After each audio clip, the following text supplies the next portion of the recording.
بسم اللہ الرحمن الرحیم۔ محترم ناظرین، السلام علیکم ورحمۃ اللہ وبرکاتہ۔ حکومت پاکستان نے زینب جون بریگیڈ کو کالعدم قرار دے دیا۔ تفصیلات کے مطابق وزارت داخلہ نے ایک نوٹیفیکیشن میں تنظیم کو کالعدم قرار دیتے ہوئے اسے ملک میں امن و امان اور اس کی سلامتی کے لیے خطرہ قرار دیا ہے۔ 29 مارچ کو جاری ہونے والا یہ نوٹیفیکیشن 11 اپریل کو منظر عام پر آیا۔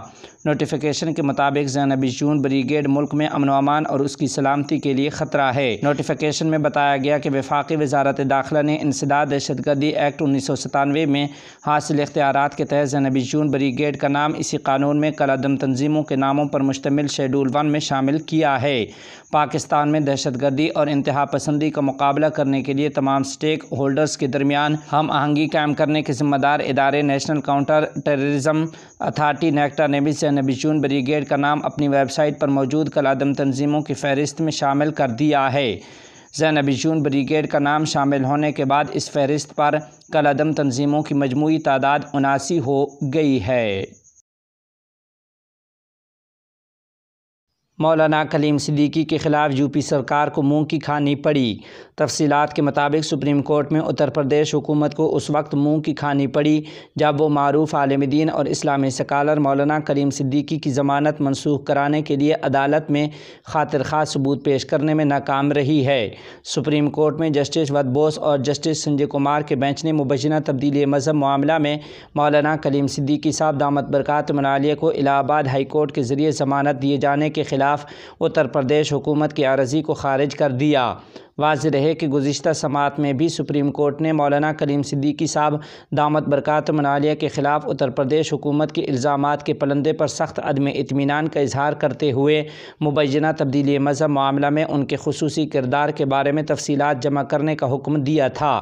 اسی بینچ نے مولانا کلیم صدیقی صاحب دامت برکاتہم العالیہ کو ضمانت دینے کے الہ آباد ہائی کورٹ کے فیصلے کے خلاف یوگی حکومت کی درخواست پر سماعت کرتے ہوئے ان کے خلاف الزامات کو ضخیم اور عمومی نوعیت کا قرار دیا تھا۔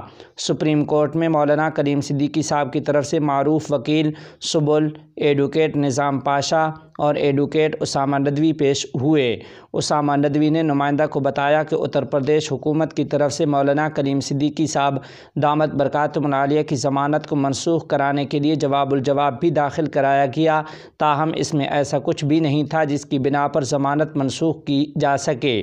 انہوں نے مزید کہا کہ مولانا کلیم صدیقی کو الہ آباد ہائی کورٹ سے میرٹ کی بنیاد پر ضمانت ملی تھی۔ انہوں نے اس بات پر حیرت اور افسوس کا اظہار کیا کہ جب مولانا کلیم صدیقی کی گرفتاری ہوئی تھی تو پورے ملک کے میڈیا میں اس پر کئی دنوں تک خبریں چلائی گئیں، تاہم جب سپریم کورٹ میں یوگی حکومت کو ناکامی ہاتھ لگی ہے تو اس بارے میں کہیں کوئی خبر نہیں چلائی جا رہی ہے۔ خیال رہے کہ گزشتہ سماعت میں اتر پردیش حکومت نے دعویٰ کیا تھا کہ مولانا کلیم صدیقی ہندوستانی آئین کے خلاف جنگ چھیڑنے کی کوشش کر رہے ہیں۔ یہ الزام بھی لگایا تھا کہ مولانا کلیم صدیقی ملک کے آئین کی جگہ شرعی قانون نافذ کرنے کی کوششوں میں بھی مصروف ہیں، ساتھ ہی ایک ملکی نیٹ ورک کے سربراہ ہیں۔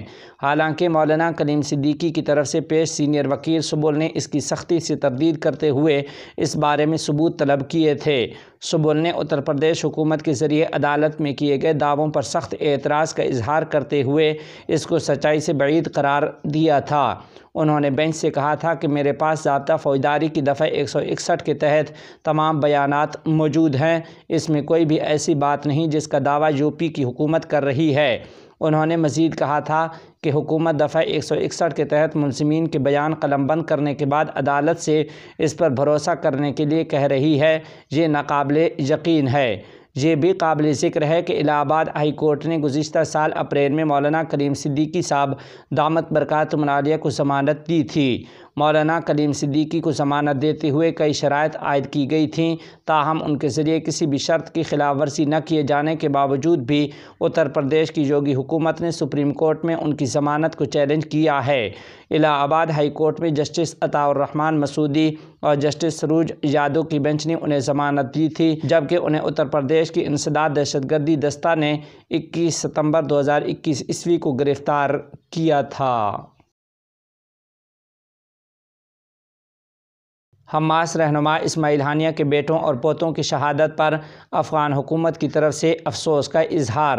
تفصیلات کے مطابق ذبیح اللہ مجاہد ترجمان امارت اسلامیہ افغانستان نے اپنے پیغام میں کہا ہے کہ انتہائی افسوس کے ساتھ اطلاع ملی کہ فلسطین حماس کے سیاسی رہنما مجاہد اسماعیل ہانیہ کے اہل خانہ کے متعدد افراد اسرائیلی فضائی حملے میں شہید ہو گئے ہیں۔ انا للہ و انا الیہ راجعون۔ ترجمان امارت اسلامیہ افغانستان ذبیح اللہ مجاہد نے اپنے پیغام میں کہا کہ ہم اس سانحے پر جہادی تحریک حماس کے سربراہ جناب اسماعیل ہانیہ اور تمام مظلوم فلسطینی عوام کو تعزیت پیش کرتے ہوئے ان کو یاد دلاتے ہیں کہ فتح اور نصرت قربانیوں سے ہی حاصل ہوتی ہے۔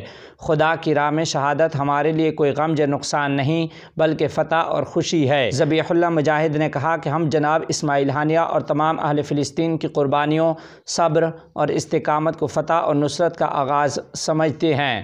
ادھر دوسری جانب افغانستان کے وزیر خارجہ مولوی امیر خان متقی حفظہ اللہ نے حماس کے سیاسی دفتر کے سربراہ اسماعیل ہانیہ سے ٹیلی فون پر بات چیت کی اور ان کے بچوں اور اہل خانہ کی شہادت پر تعزیت کی ہے۔ مولوی امیر خان متقی حفظہ اللہ نے اس سانحہ پر تعزیت کا اظہار کیا اور شہداء کی شہادت کی قبولیت کے لیے دعا کی ہے۔ انہوں نے امید ظاہر کی کہ شہداء کا لہو ضرور رنگ لائے گا اور ہمیں یقین ہے کہ ان قربانیوں کے نتیجے میں سرزمین فلسطین کو صہیونی غاصبوں سے آزادی ملے گی۔ افغان وزیر خارجہ مولوی امیر خان متقی حفظہ اللہ نے کہا کہ افغانستان نے بھی طویل قربانیوں کے نتیجے میں آزادی حاصل کی ہے۔ انہوں نے فلسطین کے مجاہد عوام کے لیے استقامت اور صبر کی دعا کی ہے۔ بعد ازاں اسماعیل ہانیہ نے افغان وزیر خارجہ مولوی امیر خان متقی حفظہ اللہ کا اظہار تعزیت کرنے پر شکریہ ادا کیا اور شہادت کی قبولیت کی دعا کی ہے۔ اسماعیل ہانیہ نے کہا کہ افغانستان کے عوام آزادی کی جدوجہد کے علمبردار ہیں اور ہم ان کے نقش قدم پر چل رہے ہیں۔ امید ہے کہ ہمارا یہ خون بھی رنگ لائے گا۔ اسماعیل ہانیہ نے امیر المؤمنین مولوی ہبۃ اللہ اخندزادہ حفظہ اللہ اور افغان عوام کو سلام بھیجا اور نیک تمناؤں کا اظہار کیا ہے۔ قائدین کے بچوں پر مجرمانہ حملے دشمن کی بوکھلاہٹ کا ثبوت ہیں۔ تفصیلات کے مطابق اسلامی تحریک مزاحمت حماس نے کہا ہے کہ غزہ میں حماس کی قیادت اور ان کے بچوں پر وحشیانہ حملے دشمن کی بوکھلاہٹ اور جنگ میں مایوس کن اور شکست فاش کا ثبوت ہیں۔ دشمن کے اس طرح کے مجرمانہ حملے جنگ جاری رکھنے، آزادی اور حق کے واپسی کے لیے جماعت کے عزم کو مزید مضبوط کریں گے۔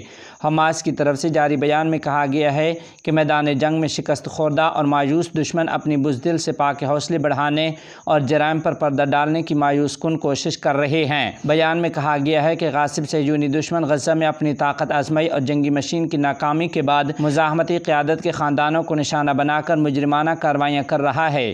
یہ کارروائیاں فلسطینی قوم کی آزادی تک جہاد جاری رکھنے، حق کی واپسی اور تمام سلب شدہ حقوق کے حصول کے ساتھ دشمن کے ہر محاذ پر شکست پرعزم اور اصرار کو مزید مضبوط کرے گا۔ حماس کی طرف سے جماعت کے سیاسی شعبے کے سربراہ اسماعیل ہانیہ کے اپنے بیٹوں اور پوتوں کی شہادت پر تسلیم و رضا، ایمان، صبر، ثبات پر فخر کا اظہار کرتے ہوئے ان کے حوصلے کو سلام پیش کیا ہے۔ بیان میں کہا گیا ہے کہ اسماعیل ہانیہ طوفان الاقصی معرکے میں بہادری اور شجاعت کے ساتھ قربانیاں پیش کر رہے ہیں۔ حازم اسماعیل ہانیہ کی بیوہ کا شہید شوہر کو الوداعی خراج عقیدت پیش۔ تفصیلات کے مطابق غزہ میں عید کے روز اسرائیلی فوج کے بزدلانہ اور وحشیانہ حملے میں شہید ہونے والے حماس کے قائد اسماعیل ہانیہ کے پیارے بیٹے حازم اسماعیل کی بیوہ نے اپنے شوہر کی تدفین کے موقع پر انہیں الوداعی خراج عقیدت پیش کیا ہے۔ شہید کی اہلیہ نے درد بھرے مگر پرعزم اور حوصلہ مند لہجے میں کہا کہ میری محبت آپ کو جنت کی نوید ہو، آپ کا جنت میں استقبال کیا جائے گا اور نبی پاک صلی اللہ علیہ وسلم آپ کو سلام عقیدت پیش کریں گے۔ حازم اسماعیل کی اہلیہ نے قبر کے اندر اپنے شوہر اور 2 بیٹیوں کی لاشوں کے سامنے بیٹھی اور کہا کہ رسول اللہ صلی اللہ علیہ وسلم آپ کو سلام پیش کریں گے، شہداء آپ کو سلام پیش کریں گے، ہم صبر کریں گے، میں نے آپ کو خدا کے سپرد کر دیا ہے، میرا اللہ آپ پر رحم کرے گا اور ایک حافظ قرآن میری محبت وہ آپ کے لیے اگلے جہان میں آسانیاں پیدا کرے گا۔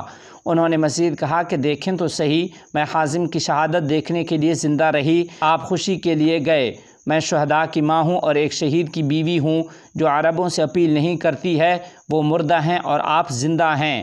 قبر میں اتارنے سے قبل اس نے کہا کہ آپ کی دعوت جنت میں ہے، میری محبت آپ کی دعوت جنت میں ہے، جنت آپ کا استقبال کرے گی۔ خیال رہے کہ بدھ کو اسرائیلی فوج نے غزہ کے اشاعتی کیمپ میں وحشیانہ بربریت اور وحشت کا ارتکاب کرتے ہوئے اسلامی تحریک مزاحمت حماس کے قائد اسماعیل ہانیہ کے 3 بیٹوں اور 4 پوتوں، جن میں 2 کم سن بچیاں تھیں، ان کو شہید کر دیا تھا۔